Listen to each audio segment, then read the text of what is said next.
Let's go while we're young.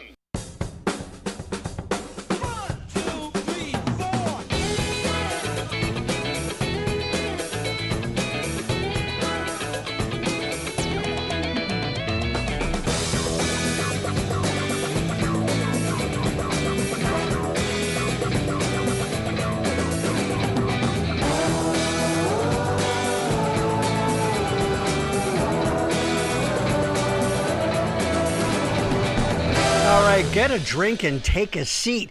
You're in the back room. Who farted? Was it you? Did you fart? No, I'm totally kidding. It was totally me. Hey, everybody. Welcome to, by the way, if you're tuning in for the first time, it's that kind of show. So welcome to the Backroom Show. I am your old pal, Gary Williams. All right. You're that guy. All right. Joining me as always, let's get her in here. My co-host and Backroom Show choreographer. Hey, watch this. Ready? Watch this. Guess you taught me that. I'll tell you who. The lovely Maria Jarrell. Maria, there she is. Maria Jarrell. Who bought Maria Jarrell. Hold on. Now available in pumpkin spice. Absolutely. It's September. It's official. Yeah. Well, what are all the other flavors? I didn't know there were prior flavors. Probably come Christmas time, I'll be a little more like, it'll either be like a peppermint or a gingerbread. That makes sense. And then you roll into the new year, and then it's usually like, some sort of bourbon flavored thing. Oh, now I'm listening. And and then you go in more, it's more chocolate. And sometimes you taste like, or like those little candy hearts. Exactly. It's funny you mentioned about it being, like September, and it's starting, it's almost fall. In fact, technically, I guess tomorrow, today? 2 or 3 more days, I think, yeah. Because today, September 20th, welcome to the Backroom Show if you're watching live. If not, this is the past. Hello in the future. Ooh. Time travel. Marty! Because I took a shower today, and I noticed it's one of those, it's just a shower. It's not a tub thing combo. It's just a shower. And we have the handle that just, goes all the way over. That's it. And I noticed it's getting a little more mixing that hot in. You know what I mean? It's starting to get a little bit more of that warm water in there. Absolutely. It's starting to feel like a real season. Yeah. I just enjoy it because I'm sure, it'll be here for about 3 days. Here's the thing. It'll be like 30 degrees real quick. Here's the thing. Yeah, but we have fucking 70-degree fucking Christmases still. We had one a few years ago. We did. We literally had, it was 70 degrees. And we're like, well, so, thank you all you girls in the 80s with your Aquanet, You fucked up the ozone, and now we have 70-degree fucking... Actually, the ozone is fixed. It's pretty fixed. Healthy right now. They put some of that Flex Seal on it. That guy came in here. He slapped the Flex Seal. That one, people actually did something about it. So that always You know what? That's what they tell us. Do we know? I don't know. Yeah. Honestly, did you fly up and check it out? I didn't. Aquanet. Exactly. I didn't get a trip up to the hole and go, oh, look, it's fixed, like a hole in a parking lot. Right. They just fixed it. They just filled it in. Don't worry about it. Hey, Don't worry about it. Look over there. Look over there. Look over there. Just nothing to see here. Nothing to see here. You were about. Hey, you were about you. All right. Mind your own fucking ozone layer. All right. Very quickly. Of course. Hey, everybody. I know. We already have a few people here. I'm trying out a new chat because I put the chat into the show. I'm trying a new thing this week, which is always a good idea to try something new. How I bring the chat in. So anybody who's watching right now, write a chat, and so I know that's going to come through, and make sure everything's up to because we're nothing if not pride ourselves on our technical expertise here on the Backroom Show. So write me a chat here. There you go. Oh, there it is. Yep, it's working. We have the great Lady Poopington checking in, saying hi there. Hello, Lady Poopington. Okay, good. Yay, the chat's working. Okay, good. All right. So, of course, chat, if you're here, get in there. Chat, subscribe to the show. I mean, if you're here, you found it and all that. I get that. But, not everybody who watches subscribes. And comment down below if you're watching it. And, Maria, of course, they should have. I don't like saying it, so I'll let you say it. They should thoughtfully and with intention and press gently the like button. Gently press the like button. I know the phrase is smash the like button. We don't have to get violent about it. Thank you. Exactly. We are about peace and tranquility here in the Backroom Show. We're about amity. Vibes. Amity, it means friendship. That's from Jaws. Thank you. So you don't have to smash that like button. You could just gently stroke it. Just treat it like your friend. Whatever. Yeah, little tap. Tap on it, on that like button. It'll be fine. Yeah. Oh, hold on. We got my girl. You're going to strip it if you smash it. You're going to strip it, and it's not going to work anymore. It's not going to work. It's not going to work right. Okay, this is maybe our number one fan here checking in. My buddy Barb pouring a glass of Chardonnay. And she follows it. There you go. Barb's the best. Barb is, and she promotes the show and she shares it. Friends of mine who aren't doing that all the time. Barb sets the standard. So that's it. So do all that usual social media stuff. Like, subscribe, tell your friends, all that stuff. We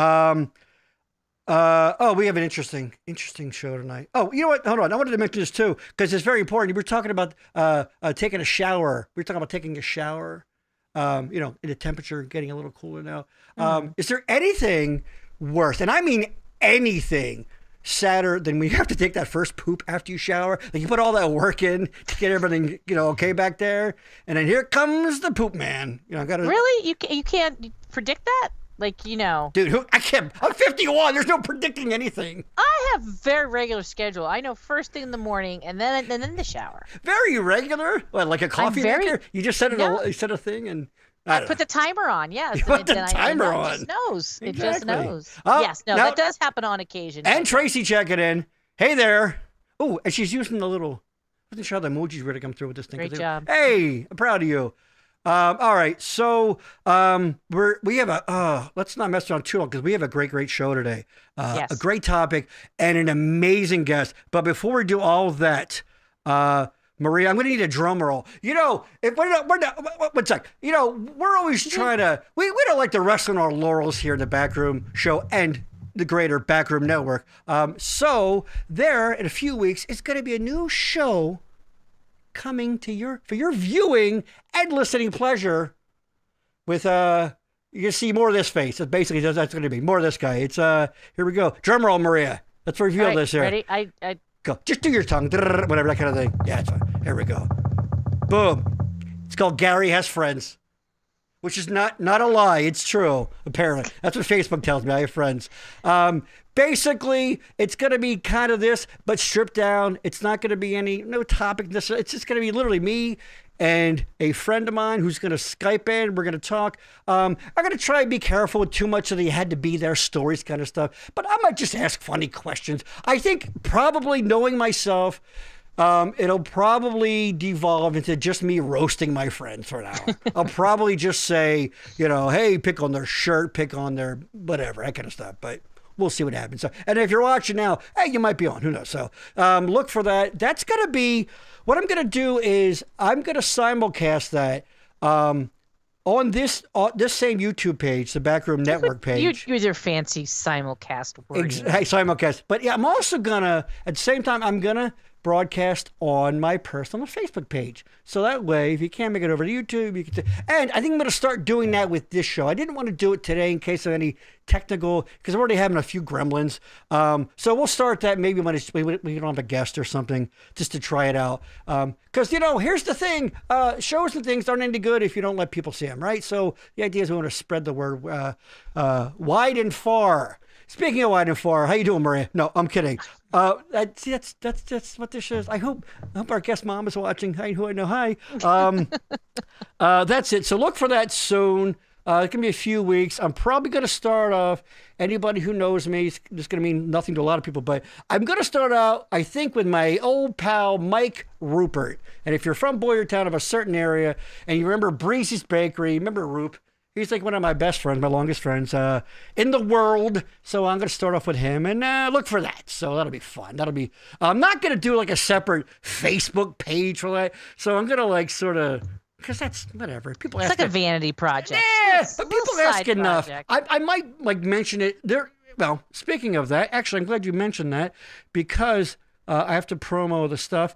We have, of course, the Backroom Network, which is where it's going to be seen on YouTube. I know if you're watching, you probably found it, but some of you ain't that bright, so And also check us out on Facebook. We have two. We have the Backroom Show page and the Backroom Network page. I'll probably post a lot about Gary Has Friends on the Backroom Network and the Backroom Show page. So look for that there, because you know what? I don't want to bug you. You already have enough pages and things you got to like on Facebook and all that. I think that's it. So let's not waste it any more time. Let's get to the good stuff. Hold on, Barb, checking in. I guess because she'll be watching that show too. Yes, woo-hoo, babe. All right. So this week, we don't always necessarily have like a tight topic, but we do today. And what perfect timing with what's going on in the world. We're going to talk about all things immigration, some of the myths, things, all that, and why people should stop being racist assholes and all that stuff. So I'm going to bring in this. This is like an expert, Maria. I know we usually have people like you put a microphone and a camera and you go, hey, look at me. I know stuff because I have a camera. No, this is legit. This is the real deal. I'm excited. This is a Yale educated. She's a cultural anthropologist. She's literally been in the trenches. Like she's been, the issues of migration in South and Central America. She's been there. This is, So, no more yapping. Let's bring her in. A friend of mine we talked about this last night, 25 years. You know her, you love her. This is going to be your new internet crush. Please welcome Amelia Frank Vitale. There she is. Amelia Frank Vitale. Hold on. Amelia Frank Vitale, smarter than you. That's a fact, For people. sure. All right? And I mean no disrespect to whoever's watching and listening, but this is one smart lady here. And, of course, like my co-host, Italiana. Can we get one of these? Can you get one of these? Hey, say something in Italian. Say, I love watching the Backroom Show in Italian. Mi piace molto vedere il Backroom Show. Hey! Isn't that what Michael's wife said in The Godfather before she turned the car on to blow up? I think that's what she said. Godfather. Right? Yeah, I think almost verbatim. Yeah, almost verbatim. All right, enough with the introductions, all that. Actually, before we start, Maley, give me the quick resume about where you've been and what you do, because, and I'll tell people why. Okay, go ahead. So, Okay. why you're the perfect person for us to talk about this topic? Okay. Well, I have a lot of degrees to begin with. I'm a doctor of anthropology. I am a specialist in Central American migration, so I've spent a lot of years in school. But more than that, a lot of my expertise comes from the fact that I've been doing field work. I've been doing qualitative research in Mexico, along the U.S.-Mexico border, and most recently in Honduras on migration since 2010. So quite a few years. So like I spent a very long time in shelters that offer respite to mostly Central Americans, but now people from everywhere on the way across Mexico. I have been along the train lines where for a long time migrants would, you've probably seen images of people riding on top of freight trains. I've been kind of in that world for a while. U.S.-Mexico border. I was with the caravan in 2018 that made such crazy headlines. The scary caravan that comes up every election cycle. Really scary caravan of people pushing strollers. Yeah. Really scary. Ooh, look out. Yeah, really, really scary. And I lived in Honduras for about 2 years, documenting what happens to people when they're deported. So Honduras, which is one of the countries with the highest rates of intentional homicide in the world. So part of the reason why people leave. Wow. And now I offer expert testimony in asylum cases pretty frequently using all my expert knowledge. Credentials. And you are now, but not officially professor. I don't know how to tell you, but you teach at Princeton. Yeah, I finished my doctorate last year, and now I'm a postdoc. So I teach at Princeton in the Latin American Studies program. All right. So she's literally been in the trenches. So, and I wanted to get that out of the way because I know a lot of people, not our viewers and listeners, because they're all, whatever, but you never know. Your asshole Facebook friends or your asshole racist uncle who's like, they come here in 7 years, they don't pay, all that bullshit you've ever heard. All right. Get it out of your, open up your brain tonight because you're going to learn a thing or two. This is a woman who's been there, who sees it, who lives it, who literally puts her money where her fucking mouth is. So that's why I'm going to get that out of the way. So, and by the way, she's really smart and she's a longtime friend of mine. And I just want to say I love you and welcome. And hi to your parents if they're watching because they're good people too. Also, okay. I'm from Reading. What's that? I'm from Reading. Yeah, she's from Reading, Pennsylvania. She's from Berks County. There you go. Come on. She's a homegirl. That's right. What's up? Berks County, representing Berks County. What's up, Berks? All right. We have, I have a little bit of I have a graphic, Maria. We're getting very high production-y. Basically, I want to try to sort of, make some semblance of an order of things here. So basically 3 general areas tonight. So sort of the macro bird's eye view of the history and some of the current policies.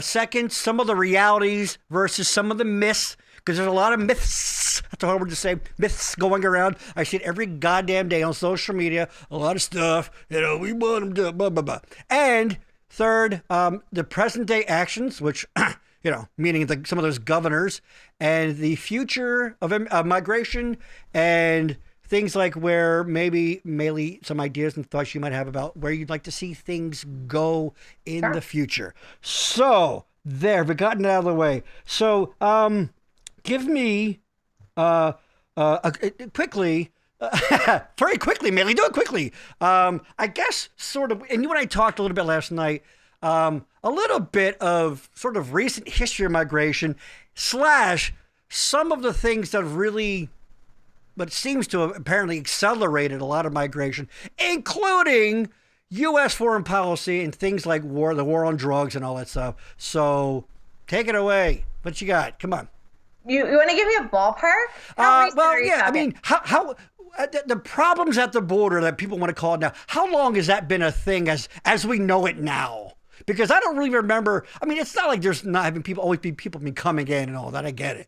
But this Republican talking point of this huge crisis and this, our borders and the danger and all that. Like when and how did that become a thing? Because it seems like probably maybe the 80s into the 90s. I don't know. Yeah, I mean, really, it's a manufactured crisis, right? Like, it's not actually a real crisis. It's a crisis that becomes visible because it's politically expedient. Right. But I think the real turning point to talk about is 1994. Okay. So the United States signs NAFTA, was called NAFTA then. Now the USMCA, the new version, yes. Whatever. Yeah. NAFTA, still NAFTA. Yeah. It didn't change. NAFTA light, yes. In 1994, NAFTA is entered into force. And at the same time that NAFTA is signed, the United States starts a different kind of approach to border enforcement. And they do this on purpose. So the United States adopts what is called the policy of prevention through deterrence in 1994. And what this means is that because there was an understanding that NAFTA was going to fundamentally reshape the Mexican economy, including it was going to push people who had for generations lived in off of agriculture, sort of subsistence agriculture, right. That people were no longer going to be able to sustain themselves and their families off of agriculture. So that was going to push a whole lot of people to try to migrate, which hadn't been sort of displaced and dislocated from the economy of Mexico before. Right. So 1994, NAFTA enters into effect. The U.S. government is fully aware that this is going to fundamentally shift what's going on in the Mexican economy. Right. And they think, well, in order to keep more people from coming to the United States, what we're going to do is we're going to seal off the parts of the border that are kind of the easiest to get through. So like around El Paso, the sort of urban areas around Tijuana, which had been like, since that border existed, right. Places where people would come and go quite frequently. Every 80s sort of couple of buddies going to Mexico to have a good time. When they was going through Tijuana, exactly. It's always, and you're right. It was just okay. We're through, kind of thing. Yeah. Sorry. Yeah. That's what I think when I hear that. Yes. So the idea of prevention through deterrence is that we're going to seal off the parts of the border where it's easiest to get through. There are 2 operations that are launched at this time. Right. And we're going to funnel people through the more dangerous parts of the border. So like the Arizona desert. Right. Where and this is all sort of in the language, in the documents, right, from the U.S. government at the time, that the idea is that by funneling people towards the more dangerous parts of the borderlands, more people are going to suffer harm, more people are going to die. Right. And that's going to serve as a deterrent to keep people from coming here. Right. So they were right about the first part. Right. But right. and again, hold on. So we're getting a little and you're so smart and I'm so dumb and so slow. Let's slow it down a little bit. What? Give me the general headline version, like of why though? I mean, why? Economics? I mean, they didn't want. Is it the whole job stealing cliche thing? I mean, why? I mean, I think why did we get so much? Why did we get so like? You know. I don't know. I think a whole mood shift. It was a mood shift about. It became scary. The scary people coming through, and.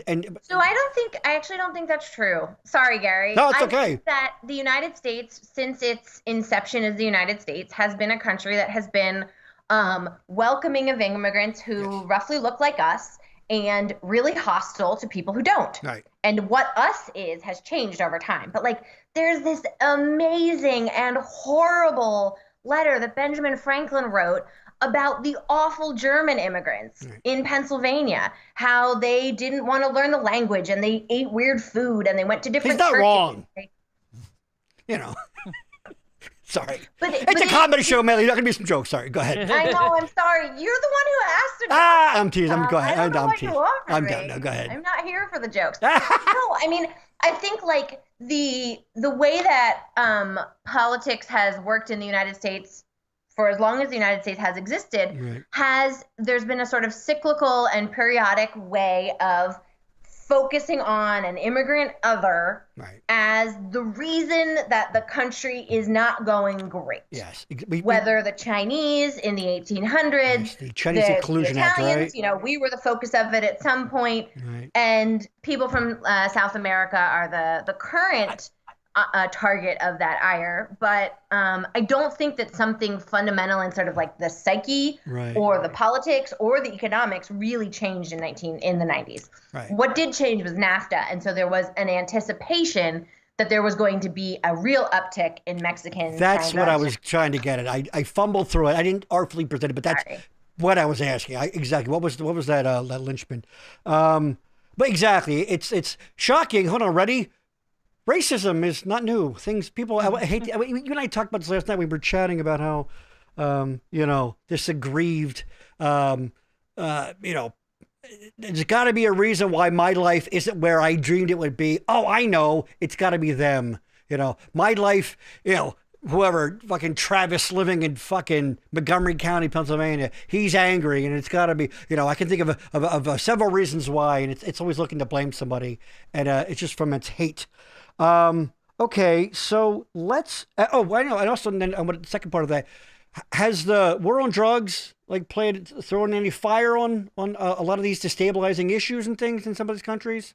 So yeah, for sure. But I think part of what the war on drugs has done is, especially in Mexico, it has really shifted the sort of what it takes to get through Mexico and get to the United States. So whereas like in the mid 90s or early 90s, maybe you could get across the US-Mexico border. It didn't cost that much money. You didn't have to risk your life. Now, all of this because, okay, basic economics, right? It gets harder to get across the border. It takes a lot more time. It takes a lot more knowledge of the terrain. You know who's really good at smuggling stuff across the border? The drug cartels, right?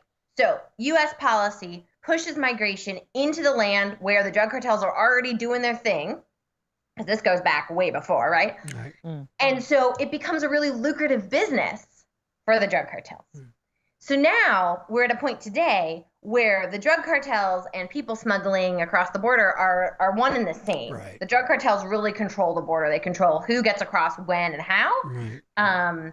And we have, I think, the U.S. policy has inadvertently given a really great extra source of income and labor right. to the drug cartels right. that we also supposedly are fighting. Right. The violence in Mexico in particular, because of the war on drugs, is unbelievable. I think it's hard for people in the United States to really get our head around right. what is going on with the war on drugs in Mexico. In Central America, I think it has a lot more to do with U.S. foreign policy kind of stemming from the 1980s and deportation policy. That's also a thing that we did to really fuck up those countries. Right. Sorry. No, go ahead. But please. Cool. When the word's appropriate. And you use yes. it. And by the way, the CIA and the cartels, it wasn't like they weren't shaking hands a few times. I believe there were certainly things that were funded by, the American government may be one of the biggest drug dealers in the entire fucking world. So, Fun story. So please. I'm a Honduran specialist, right? Mm-hmm. That's really where I do my research. Right. So Honduras is in the middle of Central America, kind of jutting out into the Caribbean for people who are not familiar with this geography. It is really conveniently located kind of between Colombia and Mexico. Right. So in the 1980s, there is a Honduran entrepreneur who realizes that there's a really lucrative market to help connect the Colombian drug trade with the Mexican drug cartels, right? And he's also really useful for the CIA.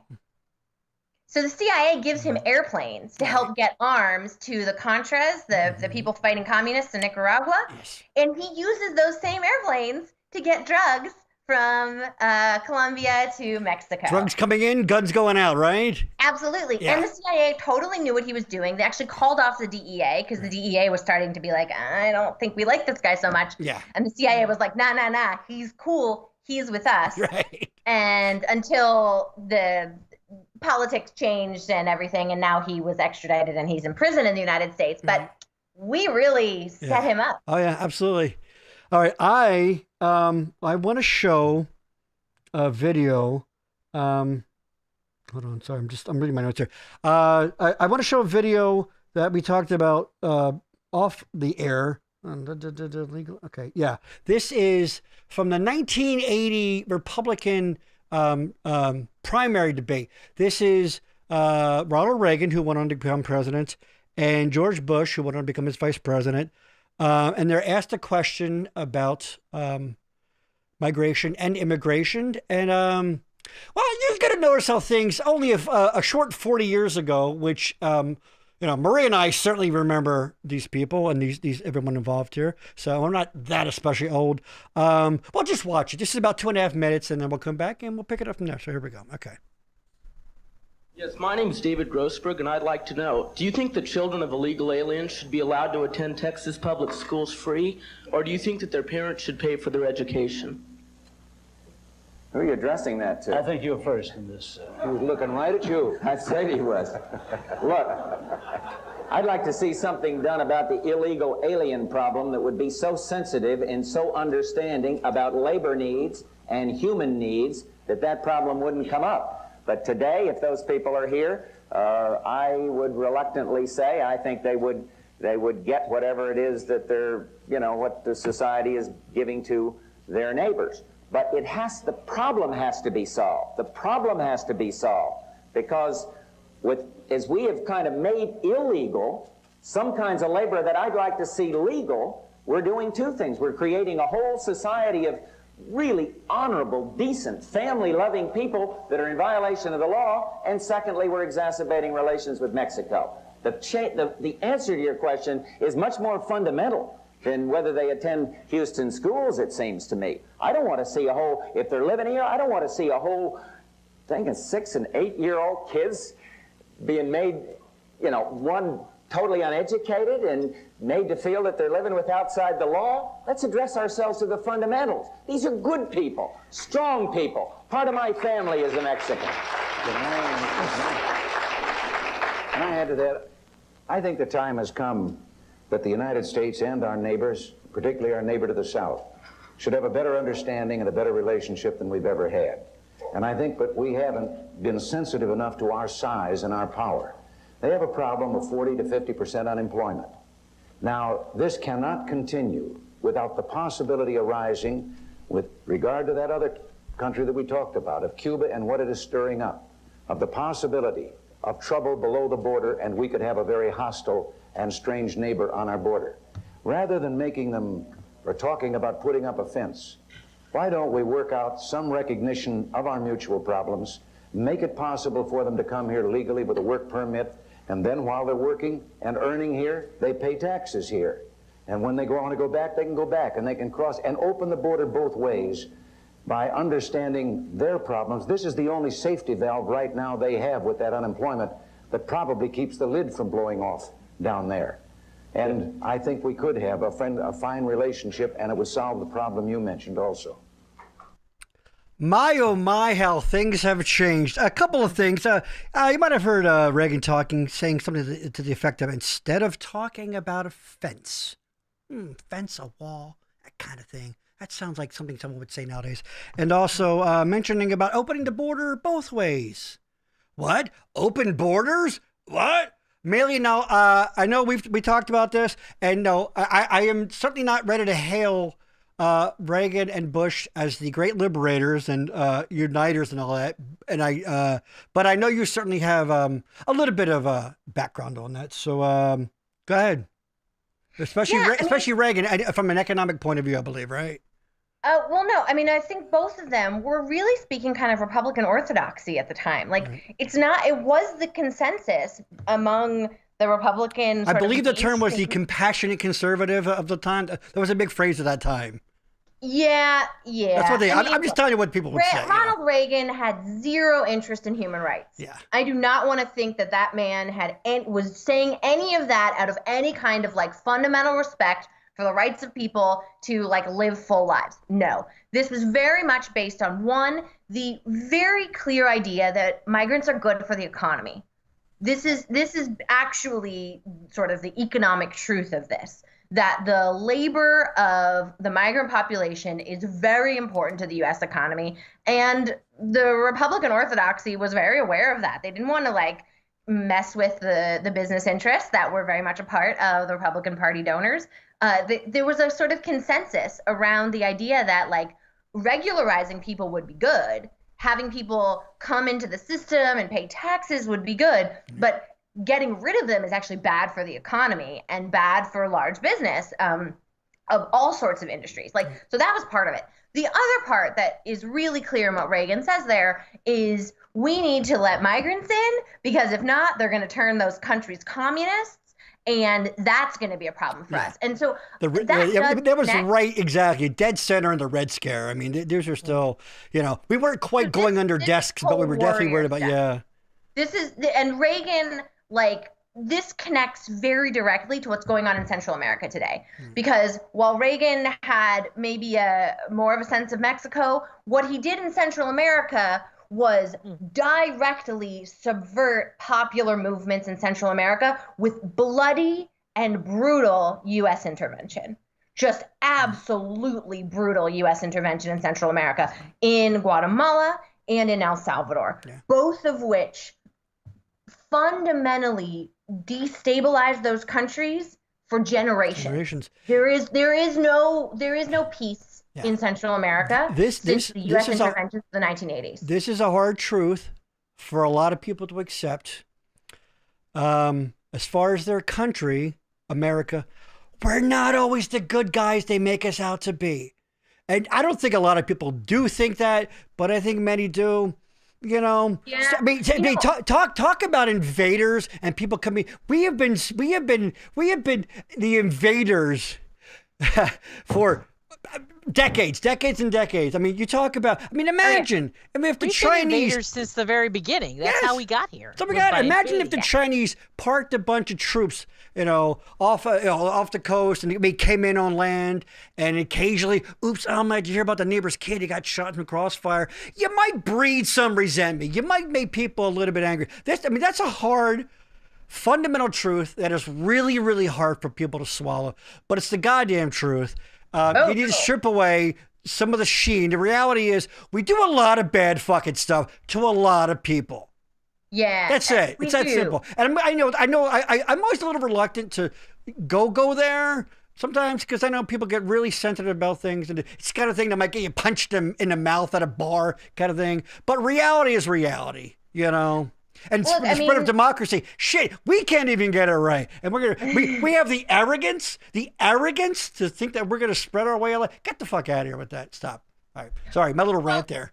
No, you were right. That's all very, very correct. Yeah. The history of what the U.S. did in Central America is abhorrent, and like there is no sugar. I'm not, pulling on like wacky conspiracy theories here. No. Like in 1954. Guatemala had a democratically elected president who was like kind of left-leaning, like not wacky left, not like Che Guevara, like nationalizing everything, but he did usher through some really important land reform. So Guatemala is a country with a whole lot of people who live off of subsistence agriculture and did not have control over any land for themselves. So they were living in extreme poverty. So Jacobo Arbenz was the president. They they make legal land reform, which takes some land away from large landowners, including the United Fruit Company. So the United Fruit Company is very unhappy about this. This is a U.S. corporation, right? And the United Fruit Company and the CIA get together with some unhappy Guatemalan generals, and they stage a coup, and they get rid of Arbenz in Guatemala. And that ushers in a civil war that lasts until 1996. And this is what, 54 you said? 1954. Wow. Decades. Generations of people just... Generations, yes. Unreal. And during Reagan's era, so going back to the 50s, but during Reagan's era, the person who was the head of the Guatemalan government for a while was this general named Efraín Ríos Montt, who operated with a total scorched earth strategy. The idea that anyone indigenous was likely going to support like communists, and so they would just murder entire villages. Wow. And Ronald Reagan said, cool, because that guy's a defender of democracy. Yeah. Wow. So what we did in Central America is still resonates today. We have to pay. Yeah. Actually, this is a perfect. I'm gonna shift a little bit to sort of phase 2, like above my, actually in an economic reality, perfect. What's your response? And again, I don't think I said this at the top of the show, but I might play a little devil's advocate. Not that I necessarily believe these things, but otherwise we're screaming into the ether, an echo chamber. What is your response to people who say things? This is kind of a two-parter to the we want immigration. We just want it done the right way, like my father did, like my grandfather did, all that kind of stuff. And part two of that, and I'll remind you because I'm sure is sort of the economic reality of it, as far as net gains and things, people that pay taxes but don't necessarily get back from the system, things like that. So. Yeah. Well, so the first one, cool, yeah, let's go back to the system that our grandparents had. Yeah. I'm 100% on board. Do you know what that system was? Please. Show up at Ellis Island and don't have tuberculosis and don't be a prostitute. They checked your head for lice. Right. They said, where you go? Yeah, we touched on, we were pretty specific on that part of it when we did. There's an episode. See, go check your, wherever you get your audio podcast.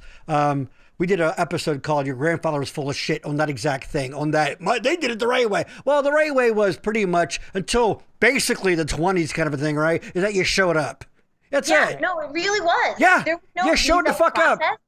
There was no go find, pay a bunch of money, fill out a bunch of paperwork, pray to whatever your gods are that the U.S. Embassy would grant you the visa that you were trying to get. No, you got on a boat and you came here. And once you were here, you were checked for disease, and then you were let in, unless you were a single woman. There was some real misogyny built into that. Whoa. Yeah, no, because single women were going to come and be prostitutes. Of course they were, yeah. Now, we talked about this a little bit. The basically the first race-focused the Chinese Exclusion Act, that was the late 1800s? Yeah, in the 1800s. Yeah. Yeah. And then, so this idea that we talked about this too. Also, go a little bit on the get in line thing. There is no line. Hold on. The sort of line. I had a fucking graphic I was going to put up. God damn it! Basically, it's a flow chart that shows unbelievable the obstacle, the corn maze that is trying to obtain any kind of legality in this country. So please speak on that. No, it's a total fallacy. There is no line. Right. So if you are a U.S. citizen and you are trying to sponsor a family member who is not a minor child to get here based on family-based immigration, depending on the country you're from and depending on the relationship, it could take 20 years for that person to get a visa. And I'm not exaggerating for effect here. It's actually the case that it could take 20 years. My partner is Venezuelan. He's also an academic, has a bunch of degrees, speaks 4 languages. He speaks more languages than I do. Mm-hmm. If we get married right now, he lives in Peru currently. If we get married right now, it would take between 2 and 3 years for me to get him here. This is a system that doesn't work for anybody. But in addition to this, I want to be really clear. It's not that the people who are coming here and asking for asylum are skipping this line. There's not they're they don't want to wait 20 years or they don't want to wait 3 years. Right. This is a whole separate system. The only way to ask for asylum in the United States is to show up on U.S. soil, not at a U.S. embassy. You can't start the process from abroad. Right. There is nothing you can do. If you are governed by the rules of asylum, which all of this hemisphere is, you have to show up on U.S. soil and ask for it once you get here. Oh, and we'll get to that. I actually, it's okay. No, that's right. I love it. I love the passion. But so exactly. So I just want to sort of highlight that, okay, to anybody. Again, this whole do it the right way, don't jump the line. That's not really a thing like you think it is. It's just fucking not. Oh yeah, if you are a Guatemalan coffee farmer, right, there is no visa for you. Right, and exactly, and we're talking about people with what someone may deem equitable skills. I mean, if you're just a person who's trying to start this life, like you said, maybe good luck. No. Good fucking luck. So this whole welcoming land of all that we dreamed about, where's that? So people, it's funny. The people that want to harken back to the make America a certain way again don't want to. They want to do anything but make it that way again. They want nothing to do with that. Hypocrisy shows, yes. Yeah, no. Yeah. The immigration system that our grandparents or great grandparents, accessed. Right. That would be a huge improvement. My mother's parents separately came over from what became Czechoslovakia, now is, the Czech Republic, and it was Austria-Hungary back then. And same thing. They came in probably very early 1900s, and there you go, stamp it, whatever. So this idea that it's just make it that way. Yeah, please make it that way again. Sure. Yeah, seriously, I don't, it should be nearly as easy as getting in line at Disney fucking World. You know what I mean? You get a wristband and you come to hell in, and you know. You know what? It's funny you use that example because it is like trying to get into Disney World now is a freaking nightmare. It's like they just changed the system. It's like you have to order the bands ahead of time, and then they're not doing the fast passes now because you gotta show. It's literally it's becoming like our immigration process. Are they calling it not so easy? Are they calling to Disney World? That's funny. It's funny. You're right. I make this analogy. It's like no. Yeah, no. Actually, it's getting more like it is now. Maybe they're going the immigration route. So now more money for it's crazy. Right. So exactly. So you want to do it the right way. People get in line. There you go. Now second part. Let's talk about the economic reality. I was going to play it, but it's too long. Look up. There's a great bit. There's a comedian named Doug Stanhope. He's pretty libertarian leaning. He's got a bit that's up there. He talks about nationalism, and it's just, excuse to hate people you never met. And, they don't speak the language. It's like, who does speak the language? Your neighbor. You never talk to that fucking guy. You avert eye contact. And he talks about basically the economic reality of, like, if this person who you say doesn't speak the English and comes over in tattered clothes and barefoot, if he takes your job, I believe the quote was, "You're a loser of epic proportions if you're worried about that guy." So my words. I'm not putting this on Maley. These are my words. So, but tell us some of those economic fallacies too about how they just drain the system. They're taking all of our resources and blah blah. Because by the way, people, I don't have kids, and guess what? I don't want to pay for your asshole kids, but we gotta pay. We pay for your kids too. So what the hell? Can I unpay for one of your kids and then sponsor somebody to get an education who might have a shot at doing something? You fucking slackjaw yokels. Sorry. Yeah, go ahead, Maley. I get angry. Oh, that's it. I get angry, baby. Immigration is good for the economy is like the highlight, right? The headline of it is always this is the truth. Immigrants tend to be very hardworking, tend to be really have like a high percentage of being entrepreneurs, opening their own businesses, stuff like that. Right. But I think the thing that you're referring to is this idea that they come and they take our services. Yeah. First of all, I just want to say, we don't offer that many services. That is not actually a big draw for people. They don't get welfare. Bill Clinton signed the act. I think you cannot come over and you get welfare. There is no there's no such thing. Healthcare there's no such thing. Thank you. Not a thing, people. Yeah, they're not coming for our universal health care. No, it's not a thing. Like the universal health care that we don't have. Yeah. They're coming here to use that. No, look, a whole lot of undocumented people pay into, in particular, the Social Security system because they work with fake Social Security numbers or a borrowed Social Security number or the Social Security number of someone who died. Because they have to show a Social Security number to work, in many cases, not in all cases, but in many cases, there's been a bunch of studies done that suggest that Social Security, for example, would already be broke if it weren't for the millions of dollars that undocumented people are paying into the system. Well, hold on, Maley. Why don't you tell me how much they're taking out of it? Go ahead. How much are those people taking out? Bingo. Donut. Big fair fucking donut. Hold on. Lady Poopington checking in. Isn't it stupid when we need workers desperately right now for unskilled jobs? Migrants could easily fill those jobs. Oh, gee, shocking. There's a labor shortage. Oh, look how big that fucking thing is in the way. Yeah. But you're hearing about, employment issues. People are desperate for. Hey, no one wants to work anymore. Here's a wacky idea. I think I've heard of a source that you might want to tap into. So. Look, continue, I don't think, and I just want to say, I don't think undocumented people should be able to come here so we can exploit them for their labor. Sure. I don't think that because they're undocumented or from a different country, they should get paid shit to do shit jobs. I think we all have the right to dignity at work and to get paid well for doing a good job. But yeah, the labor force of immigrants is really crucial to this country's economy and has been for our entire history. Yeah. Do you like getting your vegetables? Do you like getting your? Yeah. Guess what? Fucking Kevin Johnson didn't fucking pick. It just didn't. So exactly. So this idea that they're anything vegetables. Your house is clean. Your lawn's taken care of. Any jobs in warehouses, jobs with pretty much transportation. Every kitchen in every restaurant you've ever eaten. I spent years in kitchens, so that's where I honed my Spanish. It got better. Exactly. What was I going to say? So the idea exactly. So I know people say things like, well, and actually that clip I played, well. But maybe there's no welfare, but their kids get to go to school or this, they get this by second generation kind of thing. It's like, what is your response to people that want to throw that up? Well, I have a couple of responses. First of all, you say they don't assimilate, but their kids are going to school, so like, what? You can't have it both ways. There you go. To begin with, There you but go. also like, we live in a society. I want all the kids to have education. Like, that is good for society. Last time I checked, we live in a round ball. We live on a planet. Exactly.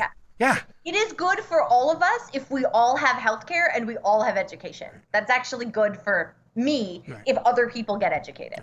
Wacky. Go figure. Exactly. Yeah. You I know. Yeah. Yeah. The other thing I just want to say about the line and the system and paying in and stuff like that, Right. you know, there's another myth, I think, that people often say, like, well, why don't they just get papers? Like, they've been here. Why don't they just get papers? And they assume it's because they don't want to. That is also not true. There is no way to go from being undocumented in this country to having your status regularized in one way or another, except for some very, very specific circumstances. But most people who are undocumented would jump through hoops, would pay whatever fine you want to put on them to get work authorization and legal residency. Mm-hmm. Yeah. Oh, I can't hear you, Gary. Gary. We can't hear you, Gary. Uh-oh, he's gone. Uh-oh. That's very weird. It's U.S. immigration. They're silencing Exactly. Gary right now. The NSA, right?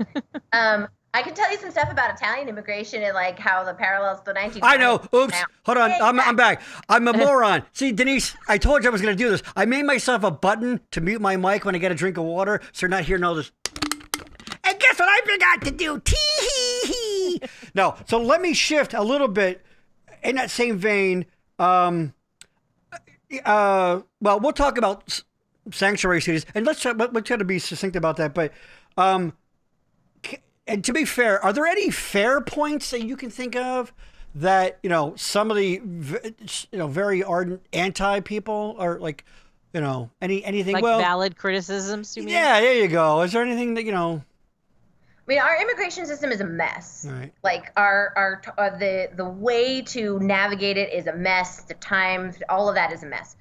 But I think the actual like anti-immigrant talking points, the anti-immigrant sentiment is one of two things. It is either because people fundamentally do not understand what is going on, they've been given bad information, and they believe that bad information. Tucker Carlson said it. Or they're really racist and they're hiding it in something else. I actually don't think there is a good faith argument against immigration that is outside of those two. I agree. I say it to you all the time. Migration is a basic human right.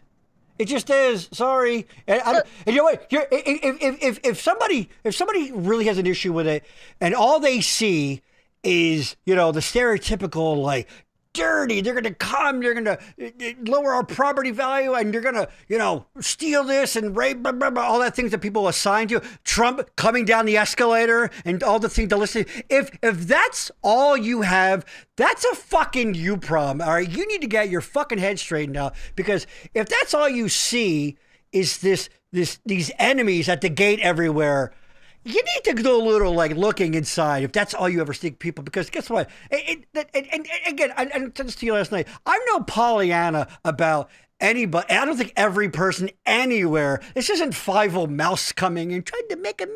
There are people fundamentally, good, bad, all around. People, basically, people are fucking people. No matter what. So this idea that you just want to like dismiss people and assign these attributes to people automatically because of a line or skin tone or whatever, fucking stop it. Fucking stop it, people. Look, damn it. Human history. So I'm an anthropologist. Among the things we study is evolution.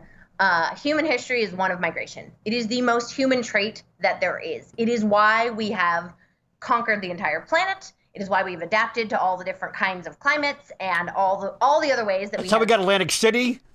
Why we have Atlantic City, for example. Yeah. No, we migrate. That's what we do. We move when shit gets bad, when there's too many people, when there's not any opportunities, when our kids can't get fed. We move. It is a fundamental human quality, And you know what? We can build whatever walls we want, but that's not going to stop anyone. Because that's not what we do. Exactly. And if you don't believe in evolution and you're a Christian, well, then Jesus has some words for you What? about welcoming a stranger. All right, now we talked about this again. I keep saying we talked about this last night. She had to be there last night. I know. Okay. Let's see. Let me skip that for a sec. We touched on asylum. Basically, people, asylum is a legal process. It is in the law. You talk about there's by being here, you're a lawbreaker. No, asylum is a law that we set aside. Now, explain quickly a little bit the difference between, say, a refugee or an asylum and someone seeking asylum. Yeah. And okay. what makes it different? A whole class on this semester. Like we give us like the 2-minute version. You got 2 minutes. Okay. The whole system of international protection emerges in the wake of World War II, when there's a whole lot of people displaced and the world is like, this wasn't good. We should figure out something to do. Half the planet was in rubble for their lives. Yeah. Right. So there's a dual system set up. One is mostly for the global South and is the system where the UNHCR, the United Nations High Commission on Refugees. Okay, I apologize. Pause. Please translate that for me. Is this so? Greetings from Monterrey. There you go. Saludos, Victoria. Mucho gusto. A friend of yours? No. Hey! Must be. I don't know. We have international. Hey, welcome. All are welcome in the Backroom Show. Thank you for watching. It's Cordelia. Yeah. It might be my friend Cordelia. There you go. Cool. Yay. Thank you for watching. Love you. Cool. Okay. Hey. All right. Yay. All right. Go ahead. I'm like, I should speak in Spanish now. Yeah. Woohoo. See. Okay. Really quick. Refugees, people who are adjudicated by UNHCR through the sort of refugee official camp system, who go through many years of processing and are then resettled in another country like the United States. So when you hear in the news about like the refugee cap and Trump wanted to lower it and whether or not Biden is going to raise it again, they're talking about those people who have been adjudicated by the UN Refugee Agency and are then resettled here. Asylum is a different process. Asylum was thought to be for people more or less from the global north, people who are fleeing and show up. Hi, Victoria. Sorry. No, keep people going. Who show up and are come here one way or another. Either they come on another kind of visa, and then while they're here, they say, actually, I can't go back to my home country. Like some people from Ukraine, for example, who were here already on a visa. That was a big thing in the 80s, people fleeing the USSR. In fact, it was literally the premise of the movie Moscow on the Hudson with Robin Williams. Yes. That's a really good point. Yes. Like the way that asylum was originally kind of thought about was really in the context of the Cold War and mostly people fleeing political persecution. Right? This gets all kind of upended in the 1980s because people are fleeing political persecution in Central America, but Ronald Reagan says, you guys aren't fleeing political persecution because your governments are my buddies, so you can't be being persecuted, so no asylum for you, Interesting. basically. Oh, I didn't know. Yeah. So a whole lot of people from El Salvador and from Guatemala didn't get asylum because they were fleeing regimes that our country was supporting. Right? Gross. So today, the sort of Cliff's notes of all of this is that if you need to seek asylum, if you're fleeing for your life, you have to show up at the U.S. border and you have to say, I'm scared to go back to my country. And then that starts a very, very long and complicated process. But all the people who are getting bused to D.C. or flown to Martha's Vineyard are people who are in the process of seeking asylum. And they're almost entirely from Venezuela and Colombia, Cuba, and Nicaragua. Legal people. Stop calling them legal. They have been it's literally adjudicated. Yeah, they have been vetted by DHS. They have been through detention and they have been released because DHS has already done background checks. They've already cleared them. Doesn't mean they have asylum yet. They're still in the process. It takes years. But they have been released because DHS has already figured that out, that they don't need to be detained. A lot of people who love to talk about the rule of law, and if you don't have laws, you don't have a country, they like to just put blinders on when it's appropriate, isn't it? For them, appropriate for them. Yeah. No, they do not understand the law at all. Of course. Now, shifting gears again, please, again, as quickly, as succinctly as possible, explain sanctuary cities, because nay, I know that a lot of people, like we said to you last night, I go, some people almost equate it to, remember playing tag as a kid and you had base, as long as you touched base, you couldn't. I think people think it's like, no, get to at Los Angeles and you can just commit all the crime you want. Ain't nobody coming for you. I genuinely think a lot of people believe that. Exactly. So please. First of all, I think we should just make clear that immigrants commit crimes at lower rates than U.S. born people. So Right. just like that whole like getting to someplace where I can commit crime. Right. Most people are not coming here. Oh, they're going to pay me to commit crime. Woo! I Actually- find it funny to think that they think that would be like something that they would actively do, considering the number of brown people that get shot by the police. I mean, it's not Yeah. like it's our police force is not afraid to use their guns. Let me up my chances. Yeah. Yeah, exactly. Yeah. I have to say, like, I have interviewed hundreds of people who are planning to migrate or trying to migrate or have been deported after trying to migrate. And one of the reasons they want to come here is because in many cases they're fleeing places where there is much less of a sense of rule of law, and they're coming here seeking safety. Right. Right? Even if they're not officially seeking asking for asylum, they want to live a life that has less violence in it. And They're I not think here- I think part of that may be, I don't really want to, I'm going to say this, but let's not diverge onto this, but there seems to be this trend where some of the Hispanic Latin vote is getting a little more conservative, voting a little Republican.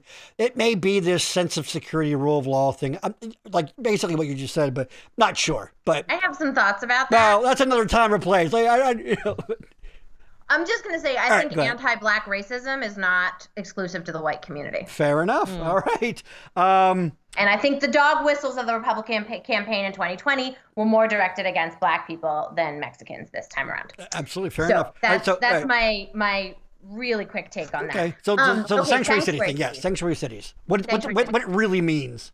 So what sanctuary cities really means is nothing. It's actually not a real thing. It's a blanket term to refer to a whole bunch of different ways in which local law enforcement limits the extent to which it will work with immigration. Because immigration and any policies here in those are at the federal level. Yeah, immigration law is federal. It's all Absolutely. federal. So exactly. Right. So we're talking And about so- municipalities, local, county, city. That kind of. Okay, yeah. Right. Those are not immigration laws. So in different jurisdictions, the local law enforcement agencies have decided to not enforce immigration law themselves. Right. In some places, they have actively said, we are not going to help ICE. If ICE asks us to hold someone, we're not going to do it for them. ICE can do their thing. We're going to do our thing. And there's a couple of reasons for this. One is this, federal law, we're not enforcing federal law. We're not federal law agents. We're not immigration agents. That's not what we do. But another reason, and a lot of sheriffs in particular have been really vocal on this, is because they think that to do their job better, they need to have more trust in their community. And if the immigrant community thinks that by talking to the police, they're going to get deported, they cannot do the other parts of their job that they would like to be able to do. We can have lots of conversations about the problems with policing in this country that are deeper than that. But I think there's a fundamental idea that at the local level, police do a better job of being local police if they are not trying to deport people who have done nothing besides be there without federal law. Exactly. And exactly. If you want a better relationship with the community, if you want people to participate and all that, exactly. They cannot be afraid to speak out. And something like that, again, we talked about last night, that sort of was an interesting twist. It's these people they're human beings, which means they can be victims of crimes too. This idea that everybody's just, so don't forget, these are people who are just as, vulnerable as any other human being. And so the idea of people not reporting crimes or not getting statistics and things about victimhood because of fear of these types of things, that's a fucking problem. Yeah, I mean, I think that's really one of the things that the law enforcement agents talk about is that they want, like, say I'm an immigrant and I live in a community and I get assaulted. The police want me to feel comfortable going to the police to report that assault instead of not doing it because I'm more scared of getting deported because I'd rather be able to go after the person who's assaulting women. And doesn't that exactly bingo insult exactly? These are people, who may be serial criminals, and isn't that what you would want? When you want the community to help stop these things from happening. But if you have people hiding in the shadows for fear of things like that, that's not good for anybody. Immigration violations also, I think it should be really clear, they're not criminal. Right. They're civil, right? Yeah. Violations. You're not in criminal proceedings. There are things related to immigration that end up being a criminal offense, but generally simply being present in the country without authorization is not a crime. There you go. Okay. I think, how long are we on? Okay. You know what, Maria, Yo. It's time to hear from our sponsor. Yeah. Yes. Let's let Amelia get a drink of water or No, she's joining this, baby. I've got my giant bottle of water right here. By the way, Bailey is joining us from New York. And by the way, your Wi-Fi is holding up really, really nice today. It's good. I was concerned about it, but Bailey, I know you live in New York City, and I know you might not be in charge of your gutter repair and your gutter cleaning, but guess what? If you lived in the greater Berks County area, you might want to call my good buddy Chris Herder at Exeter Gutter Cleaning. Now, Maria, please yes. tell us your feelings. About we say how he should change the name maybe because of so many services offered. Go ahead. Right, because Chris doesn't just do gutters anymore. Don't let the name fool you. Don't let that name fool you. He is a what is the saying? A jack of all trades. Jack of all trades. And a master of most. Yes. Yes. So like we've been saying, it should be Exeter Gutter Cleaning and more. He has done work, as you've heard many times. He has done work at my house. And guess what? It saved me from having to replace carpet again because of issues with water, with a window, a basement window, all that. He will make literally, that thing you've been putting off? You're like, I'll get to it. And you're not getting it done. But guess what? Fret no more, my friend, because you're going to get on the phone or you're going to go there on Facebook and check out some of the plenty of before and after pictures for my man, Chris Herder, Exeter Gutter Cleaning. And you're going to see the wide variety of services he offers. By the way, he will change your gutters. He will put gutter guards on, which is a huge thing, by the way. Gutters are important. They can ruin your foundation if they're leaking, but so much more. Much interior work, get that siding cleaned, all that stuff. All right, let's be honest. Your fat ass ain't getting up a ladder anymore, dude. You know what I mean? Do it. If I know you, chances are a little bit up in yours. You know what I mean? So you shouldn't be doing it anymore. But guess what? You don't have to worry about it anymore. You're gonna call Exeter Gutter Cleaning, and they're gonna come and they're gonna change your life. And you know what? Your sex life with your wife just might improve again. I don't know. It might be a renaissance in your marriage. She's like, you know what, honey? I was really concerned about the way fill in the problem looked. But now that we got to fix Exeter Gutter Cleaning, hey, I'm a happy woman again. Let's get naked and do nasty things to each other. I absolutely adore the fact that only you, Gary, can really make the connection between getting your gutters clean and getting your gutter cleaned. Thank you. You know what I mean? Talk about cleaning some gutters. Maria, you're in a long-term relationship. I'm with my lovely wife. We're together 25 years, married 2.5. We were all right. We didn't want to rush things, you know what I mean? And guess what? As you know, exactly, it's all the romance and those things at first. No, things like taking care of the house. Taking care of business, right. Boom! That's what makes people happy. A happy home, a happy marriage. So if you want to say, if your marriage is on the rocks and you're desperate for a Hail Mary, well, guess what? Nothing else is working. There is really nothing more seductive than, getting shit done. Nothing more seductive. Than getting shit done. There you go. Mm-hmm. So call Chris Herder at Exeter Gutter Cleaning LLC. Change your life today. And also while we're here, of course, the good folks at BRN Podcasts. Hey, are you an individual, an organization, a company? You're just a loudmouth with something you want to say. Well, but how do you get it out? Well, you know what? Worry no more, my friends, because we got you covered.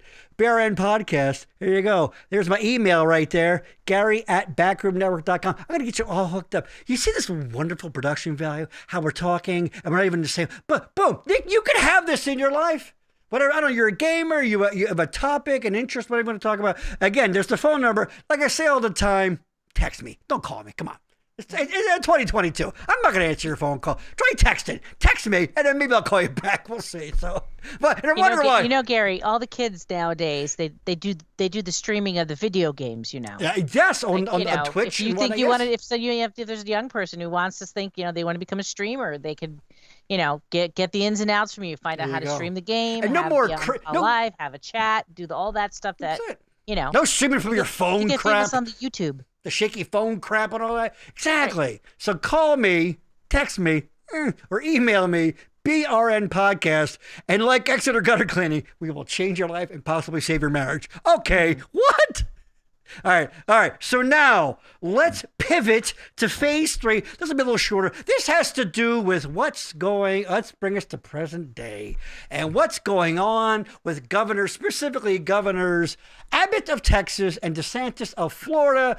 We're all aware of what's going on. Human trafficking, abuse of power. You tell me. So, Maley, like you mentioned, these are Venezuelan people, and asylum seekers. Which, again, let's review a perfectly legal thing, you law lovers. There you go. They're following the law, but no. And DeSantis, what?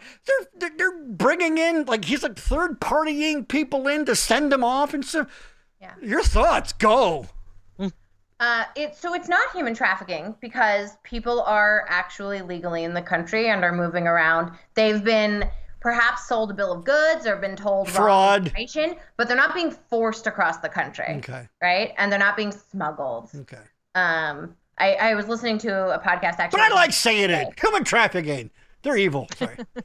Oh, it's totally evil. But it's evil in a different way. They're using actual people, as political props, right? They're trying to make a point. They're trying to they're trying to show that they're going to send immigrants to New York City and New York City's going to be like, oh no, we don't like immigrants. Yeah. I don't know if you've met New York City, but I live there. Speak all the languages in the whole freaking world here. Yes. I was at the reception center that New York City has built up to help people get connected to services in New York the other day. And, going back to sort of the human element of this, because I think it's really important. A man from Venezuela told me he was probably in his 40s, maybe in his 50s. He had trouble with his knee. He had left Venezuela a few years ago, had been living in Peru, but then things got really bad in Peru. He really wants to be able to pay for his daughters to go to college, and he can't. And so he walked, right, from Peru to the United States on a bad knee. Wow. Yeah. And he is telling me, there's just, New York is a wonderful city, but there's just nothing like being in your own homeland. There's just nothing like being where you're from. Like, I miss my land. I miss my tierra, right? And I think that we have to keep that in mind, right? That's a really great point. Exactly. Hey, I don't think I want to traverse all of Central America and through Mexico because, I don't know, so I live closer to a Wendy's. I don't think that's the, So I can go commit crimes in a sanctuary? Exactly. Right. Yes. Yes. No. Yes. People are, so the stunt of moving people across the country is perfect word, by the way. Stunt. It is a stunt. Exactly. And you want to talk about fiscal questions. They're spending millions of dollars to move people to places where honestly people are going to, in many cases, have better legal representation and have a better shot of winning their asylum cases than they would in Texas. But also a lot of people have networks, have somebody here who they were going to be able to go to when ICE released them because they've been processed by ICE, right? These are people who have been processed by ICE. And sometimes those families are in Texas or in some place closer to where they were. Sometimes they're not. But it is a total stunt. It is not based, if it was really about, the governor of Texas is like, you know what, Texas is just overwhelmed. Let me call, I don't know, the governor of New York State and coordinate something, or the governor of Massachusetts and coordinate something. No. They sent people with zero notice. They sent them to an island, right? They sent them to a place where they knew that people were going to be essentially stranded when they got there. If they had, they said, we gave them a map. We gave you a map of somewhere you've never understood and don't know. The other thing they did is they gave them like brochures. They gave them like things about like the kinds of resources they were getting. I saw that, but I was a little skeptical. Was that real? Refugees. Oh, okay. All right. The people who've been resettled versus asylum seekers, right? There is an Office of Refugee Resettlement in the United States that offers some help getting accustomed to life in the United States. Right. Those services are real. Yeah. They are not for asylum seekers. Right. Yeah. It's pretty gross. Because here's the thing too, because they're like, I know, we'll send them to, we'll drop people off at the vice president's residency. And now let's talk about in Delaware to show them a point. It's something that a little bit of a fallout from the Martha's Vineyard branch of the stunts was that, people came out, they fed, clothed, sheltered, and then they were, I saw some of the left people going, one day, and look, they're freaking out because they're trying to twist it. No, exactly. The reality is there was no freaking out. Exactly. They moved to joint base Cape Cod, where they could have better services, better this idea. But they're trying to point to it as go, see, we show what the hypocrites that they are. One day, and those liberal people were freaking the fuck out. They go, that's not what happened. It's just not what happened. Like, you know what? You know what?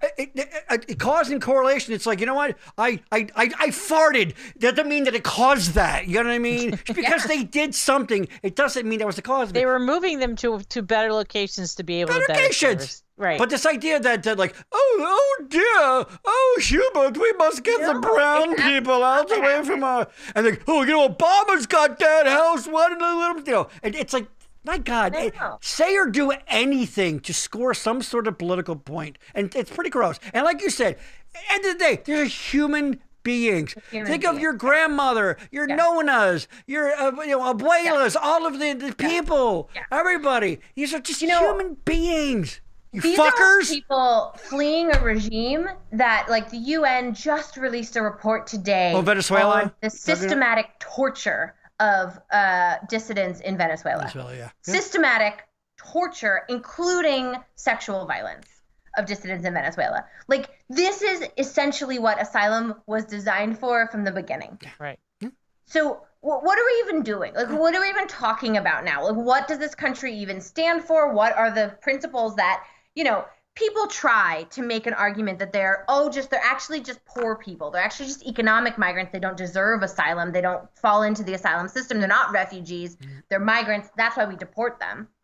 Well, what is the argument with people from Venezuela? Really?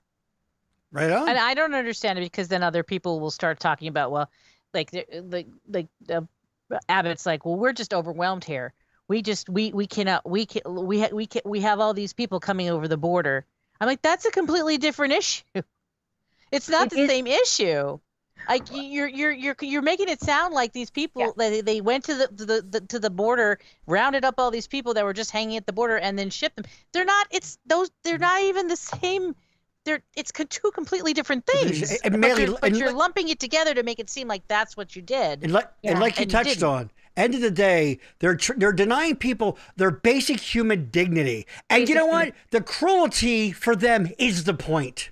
Right. That's why I didn't want to make this too right-left, but whatever.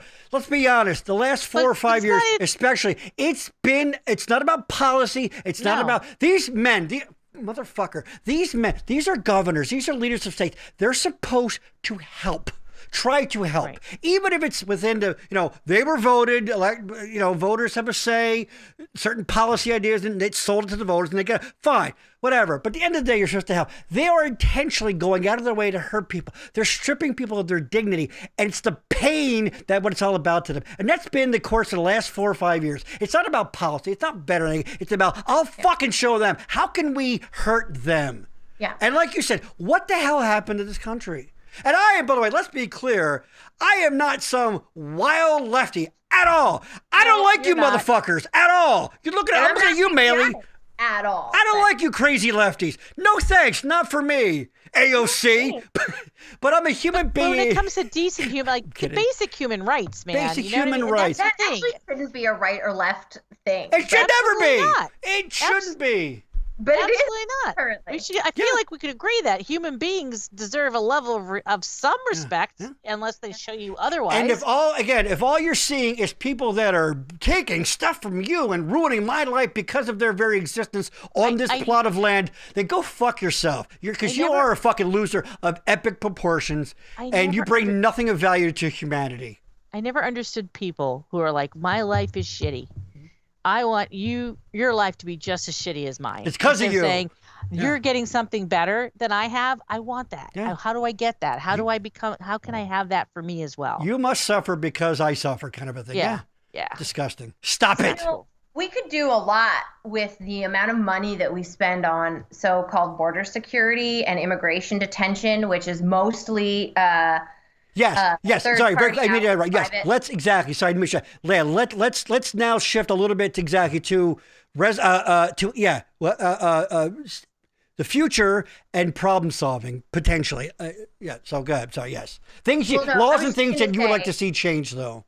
I was just going to say that the idea that like somehow immigrants are the drain on the system when actually immigration enforcement is the drain on the system. Right. The billions of dollars that we spend on building a stupid wall that doesn't actually serve any purpose because drugs that are interdicted, most of that comes through port of entry, not around the wall. Yep. People seeking asylum, walls totally has nothing to do with it. And the coyotes who get people across the border whether or not there's walls there. It's the stupidest, most useless spending of money that you could possibly imagine. Mm-hmm. So there's that. Also, immigration detention. The numbers of people that we imprison just for being here without authorization is insane and is a ton of money. In terms of what we could do, I think there's a couple of things. And by the way, quickly to get on that point, you were saying about the uselessness of walls. Every few years or so, you'll hear about some Coast Guard people or some people getting busted because they're running a smuggling issue. If there's things to be made, someone's going to get involved in it. Oh, we talked about the CIA too, but all right. So there's a ton of stuff about Border Patrol agents being involved in smuggling. Yeah. So some possible solutions for the future? So, if I could design immigration policy, two things that I would do. One is I would create a really streamlined, really easy visa process for people who want to come here and work. Not where they were indentured to a specific company, right? But they could come, they could get work for a season, for a year, go back to their country, come again. That was accessible, that was straightforward, that was clear cut. That wasn't very, very specific and very, very kind of rarefied, and you're contracted with a very specific company.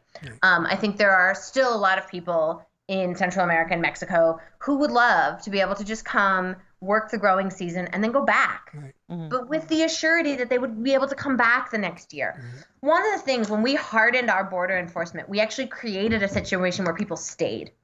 Because before that, people would go back and forth. They would come for the growing season, they would work, and then they go back to Mexico. That's true. But walls have two sides. That's true. Yeah. Right? And the whole thing about the kids going to school, well, that's because their parents can't go back to Mexico anymore without worrying that they're never going to be able to come back here. They're going to have to risk their lives to do it, which is actually what happens. Because we didn't mention this, but thousands of people die in our desert every year trying to get here to wash our fucking dishes. You'll see, they'll take, because people will leave water, provisions, and they will go and round them the fuck up to get rid of them. Mm-hmm. My God. Oh, Border Patrol will slash the water bottles so people can't drink the water. My God. Yeah.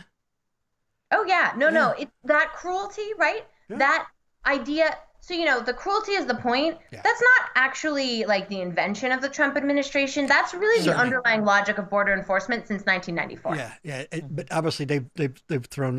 They just publicized it. Yes. Mm-hmm. Yeah. The other thing, though, is I think we really need to update the system of international protection. So asylum shouldn't be politicized the way it is, first of all, because it is a whole separate thing from immigration. Right. But it is true that our asylum system doesn't really contemplate the kinds of violence that people live in the world today. And the reasons that a lot of people's lives are at risk are not the same as they were in 1950, right? And so I think expanding asylum access and having an accessible and straightforward process for people being able to come and work and leave and come and back and work, those two things would do a lot to reduce pressure on the immigration system. We still have Title 42 at the border, which is this ridiculous CDC, this use of this obscure CDC title to keep people from even being able to ask for asylum. Right. But because of COVID? Because of COVID. Right. Yeah. Which Biden just said is over. Yeah. So the Biden administration has tried to end Title 42 actually, but has been sued by a bunch of states to stop it. Yeah. The same states that, don't want mask mandates because COVID isn't real, think that the United States government should be using Title 42 to keep out people who are seeking asylum. This is me saying it. Open them up. Open that borders up, baby. Here's the thing.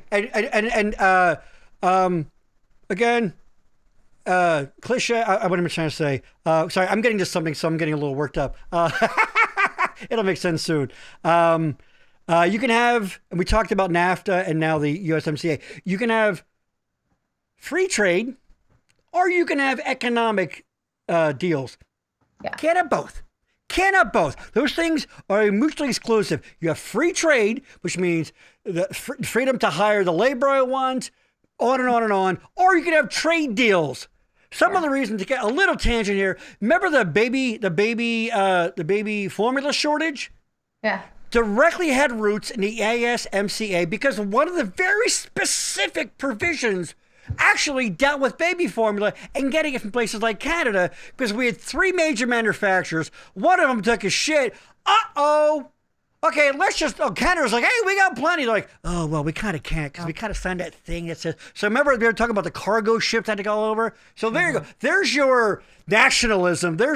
We just need to make everything here. And we don't have to worry about relationships with international people. It doesn't work. We live on a planet that needs to have true free market system so that people don't, if there's an issue when a baby formula factory goes down, maybe there's easier access to it so we don't have a fucking crisis. So, but that's my little tangent on that. I'm not a capitalist. Like, I am the crazy lefty that you don't like. Of course, but I love you anyway. I know. But I recognize that we live in a society that has determined, a state that has determined that the free market is the best solution for for society, for the good of all. The free market is what governs in this society. Yeah. That might not be my free market's gotten more people out of poverty and things like that. But why doesn't that apply to labor then? Why doesn't that apply to people from outside of this country? Right on. If that's the fundamental myth of what the United States is, why are some people who are born on another side of an imaginary line not part of that? And we talked about the whole analogy of you lock your house at night, which is a whole. We got to move along here, but I don't really want to go down that path. But I got news for you: your house and your car isn't a fucking country. Not the same thing. I know you dumb guys out there think it's a smart fucking point to analogize. Is that a word? Your car and the country, but it doesn't work that way. All right. So moving along here very quickly, Amelia, we're going to shift gears here. A little levity, a little lightness here. It's a segment we like to call Am I the Asshole? Here we go. All right. Let me give Amelia the quick rundown. There's a subreddit called Am I the Asshole? I know about this. Of course, there you go. And people present to the public, hey, I had this interaction, this whatever, with somebody, and this happened. Hey, who was in the right here? And they put it out writ large for the public to judge. So here we go. Okay, Maria, what do you got? I got something very interesting this time. This one is, am I the asshole for expecting my brother not to wear Crocs to my wedding? All right. That's a change of pace, isn't it? Yeah, my wedding is coming up this week. I have, for the last 6 months, had a website up with an example picture of the semi-formal dress, which is the dress code for the wedding. These pictures showed the dress shoes with slacks and buttoned-up shirts for people that don't wear dresses. I learned today that my mother bought my brother Crocs to wear to the wedding because he has no dress shoes. I thought it was fairly obvious that Crocs are not dress shoes, and I let her know that I would not want him to wear them, but to get nicer shoes, even offering to take him out and help him pick out and buy new ones. This made my parents really angry, with my adoptive father saying that I that I have it mixed up who controls who, and that I can't be telling his wife what to do with his son. Is it unreasonable for me to expect my family to dress nicely for my wedding? All right, Melly, what do you got? I think I don't know what I think. Go ahead. You know what I think? Weigh in. I was not paying attention. I'm so sorry. That's okay. That's okay. I know. You're more. Basically, is it okay to tell someone to come to your wedding to not wear fucking Crocs when you made it clear that you shouldn't wear Crocs? Very minimal dress requirement for a wedding to not wear Crocs. I just everybody do whatever you want. I don't know. Yeah. I don't. Yeah, but it's your wedding. I don't know. Maria, go ahead. What do you got? I feel like Croc wear has come a long way since the beginning times. I feel like there's got to be a formal Croc out there. If you look it up, I bet you dollars and donuts there's some sort of fancy Croc that They were just a guest at the wedding. They weren't in the wedding, right? No. Yeah, She has this. Who cares? Yeah. Like, Yeah, you know what? At the end of the day, I mean, yeah, it was their request. It is their wedding, but I don't know, lighten the fuck up a little bit too. And honestly, Wedding party, right? honestly, do you really remember what people were wearing? You know what I mean? I mean, I got married a little untraditionally, so. If that was not said, like if, and I'm sure there are some black Crocs. Yeah, maybe if he's wearing, hot pink Crocs, right?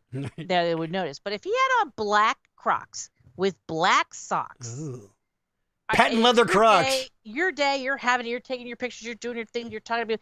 Would you have? Maybe this bride would have noticed, but I feel like that you probably wouldn't even have noticed.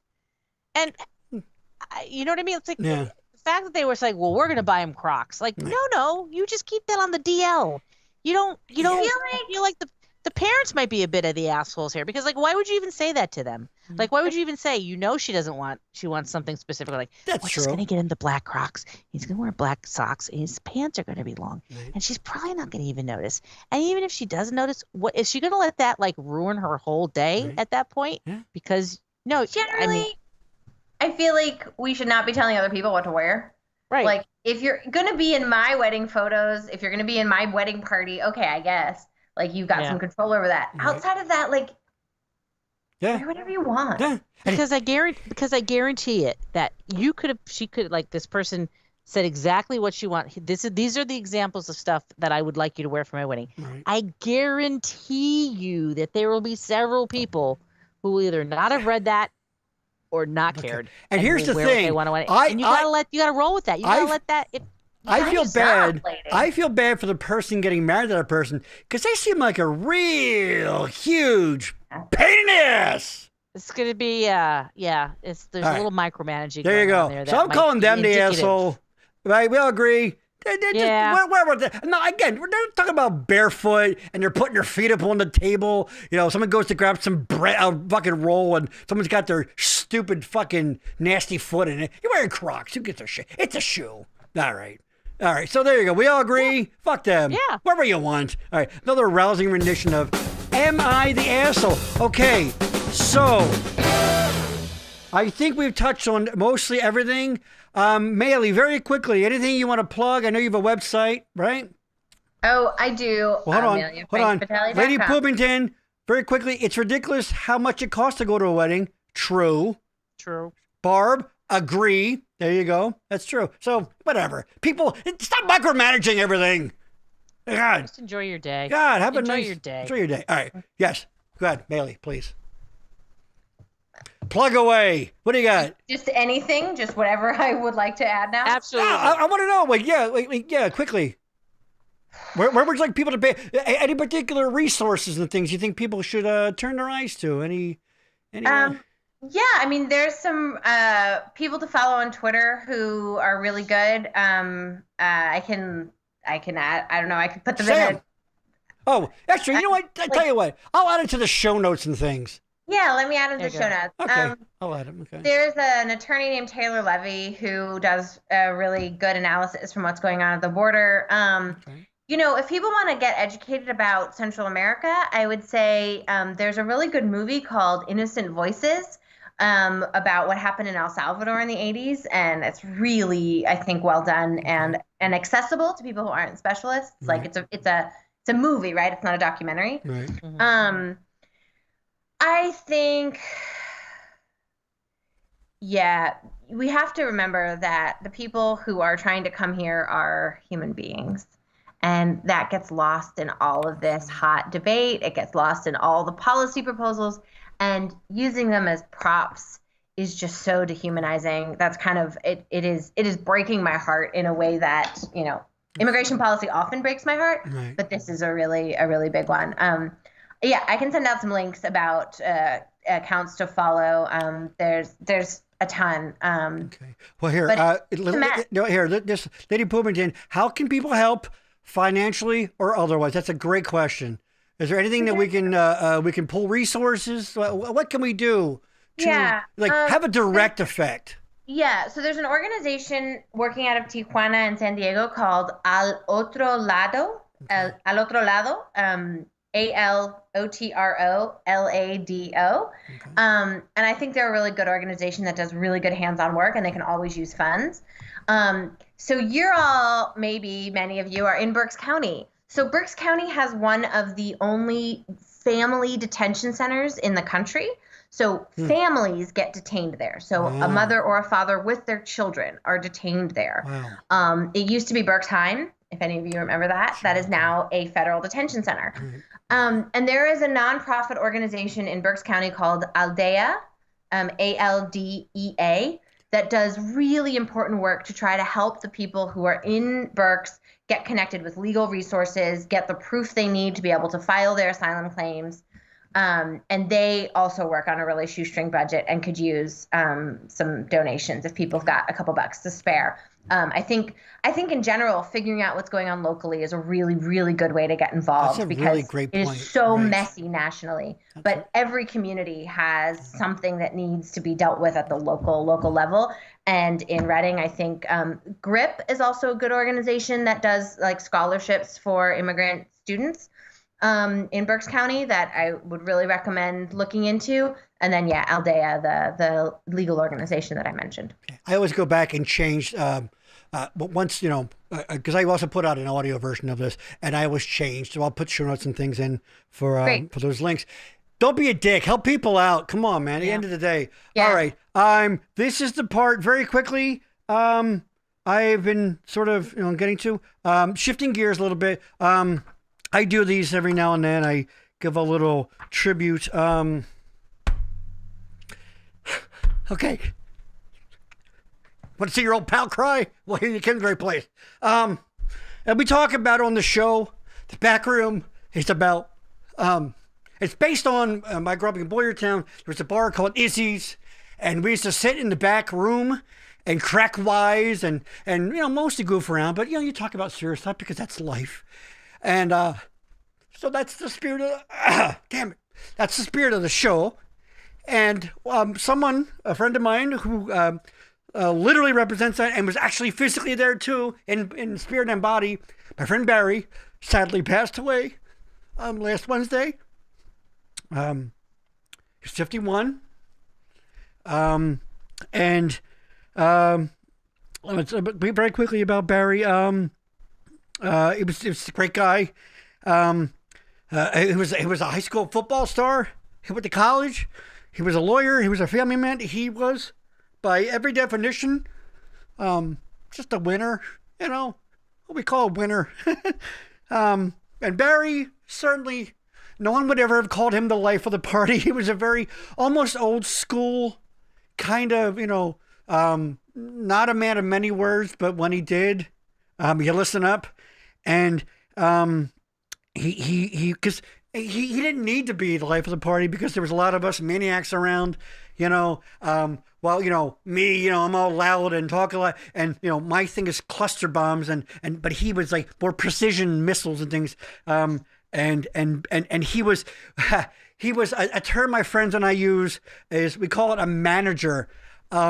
Because sometimes some of our friends get a little rambunctious, being out, things happen, people get out of line a little bit. And, you see your friend maybe he comes in trouble and you'd say like, Joey, I need a manager. So Barry was a manager. Because everybody respected Barry. You listen to him. He was a Smart guy, too. Smart. Oh, sorry. What was I going to say?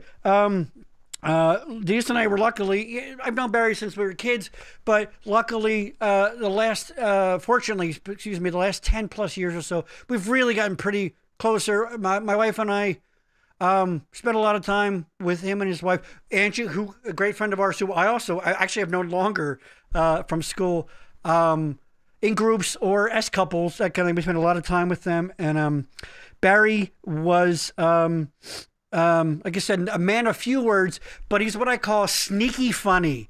Like, we're all being funny. And then he would just say something. He was very dry. That would be the funniest line of the night. And he'd have you on the floor laughing. And a quick example of that, Barry also could be very dark humor. No matter there was no situation that was too holy or whatever that we couldn't get a little dark there. And I'll give you an example. I saw him last about a month and a half ago.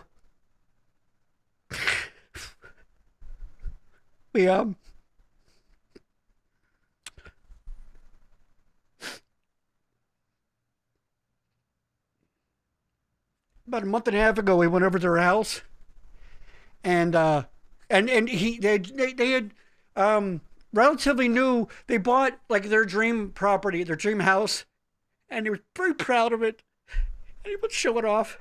And so we decided we were going to run out and get some pizza from a local place. So I hopped in the car with him. Then he stayed behind. Her and Angie talked, and we got in the truck, and it's a little silent because, we know what's going on at this point. And again, so I, knowing Barry didn't mind a dark joke, I'd said to him on the drive to get the pizza, I go, Barry, is there anything I can do? Anything you need? And I jokingly said, a secret family that I have to be, let someone know what's going on. And he said, he looked me right in the eye in a dry Barry style, and he said, nah, I already killed him. I mean, just, here's a man facing, and he's just, I don't know. It's just very, very, and it really, it took the tension out of the whole thing. It took the air out of the tension balloon, and that was Barry. He was just a fun guy, and here's a picture of him. This is at his, this is zoomed in. There was a wide shot. This was a bunch of people at their old house for his 40th birthday. That was me and him. And that's his daughter, his little daughter. Well, little then. Now just started their senior year. And that's Barry. So I just wanted to say, Barry, I love you. You were always a kind friend, never cruel. And the world needs more Barrys. So that's it. And tell your friends you love them. So that's it. So I think I've cried enough. So thank you, Barry, for your friendship. That's it. Thank you for being a great friend, not only to me, but to everybody that knew you. And we all love you, brother. And I'm going to be thinking about you a lot. That's it. Okay. So on that note, everybody, thank you for sitting through that. Tell your friends you love them. Don't let the day go by. That's it. So, Maria, take us out, will you? Amelia, thank you so much for talking with us. I learned a lot tonight, and I have some great talking points if I actually run into people who say nonsense shit. And I appreciate that. Thank you so much. Thank you all for listening. Actually, you don't forget to subscribe. And I'm forgetting what else. Thank you to Exeter Gutter Cleaning for sponsoring us. Yes. Great sponsor. And check us out on Facebook, all that stuff. Yeah. All that social media stuff. Yes. So, and other than that, I've completely forgotten the extra. That's okay. Yeah. Just don't be a dick to people. That's all. Yeah, thank you for tuning in. Thanks for listening. Right. Tell people you love them. And we'll see you next time. Where, Maria? In the back room. Boom. See ya.